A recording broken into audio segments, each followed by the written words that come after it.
Bom dia, boa tarde, boa noite. Meu nome é André Henrique Correia, estudante da Universidade Federal de Rondônia.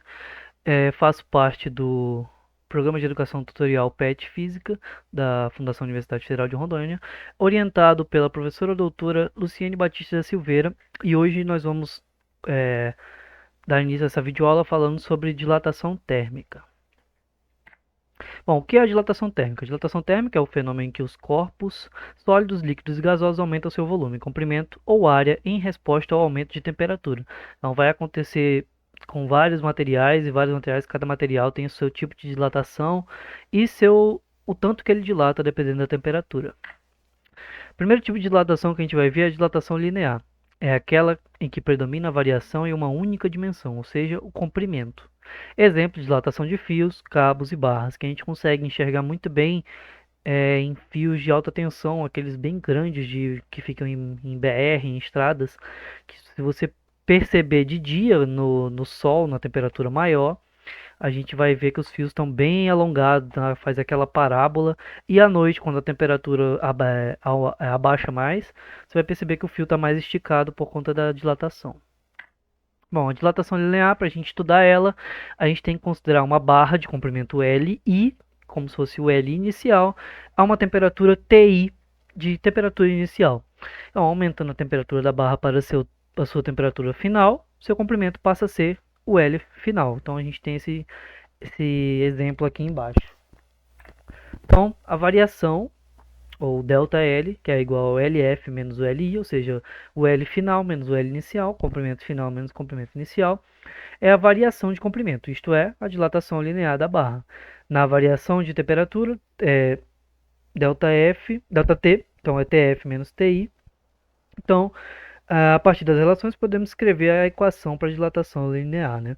Só o que a gente quer aqui, ó, é essa parte aqui que a gente procura. A gente procura essa parte aqui e não a não ser que a questão peça o total, mas a variação, a equação é para achar essa variação aqui, esse ΔL aqui, o tanto que ela aumentou, o tanto que ela vai aumentar. E esse alfa aqui, né? Esse alfa aqui, ele é o coeficiente de dilatação linear que cada material tem, que é medido em graus Celsius elevado a menos 1. Próximo tipo de dilatação é a dilatação superficial, é aquela em que predomina a variação em duas dimensões, ou seja, a variação da área. Consideremos uma placa de área SI, ou seja, seria a sua área inicial, a temperatura inicial TI. Aumentando a temperatura da placa para TF, suas áreas passam a ser SF, ou sua área passa a ser a área final, né? O exemplo mostra que a variação do S, ou seja, da área, é proporcional a S e a variação da temperatura. Logo, a gente tem essa equação aqui, bem parecida com a outra lá.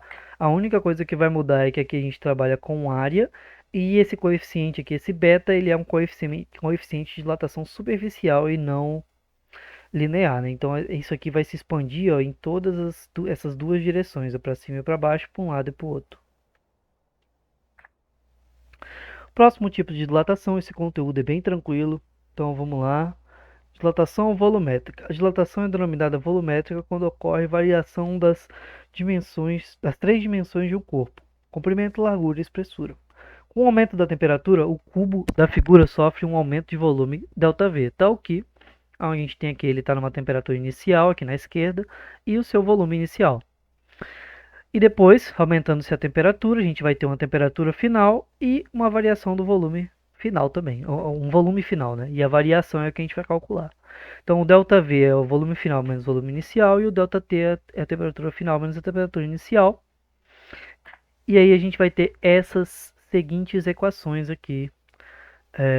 Então, vamos lá. A variação do volume, ela é o volume inicial gama, que é o coeficiente de dilatação volumétrica, vezes a variação do tempo. E o volume final é igual a gama, é igual ao volume inicial, 1 mais gama, que multiplica a variação de temperatura. Então, juntando esses dois aqui, achando cada um, a gente consegue encontrar todas essas variáveis da dilatação volumétrica. Muito obrigado, desde já agradeço a todos que assistiram até o final da videoaula, agradeço ao PET Física Uni, ao Departamento de Física e à Fundação Universidade Federal de Rondônia.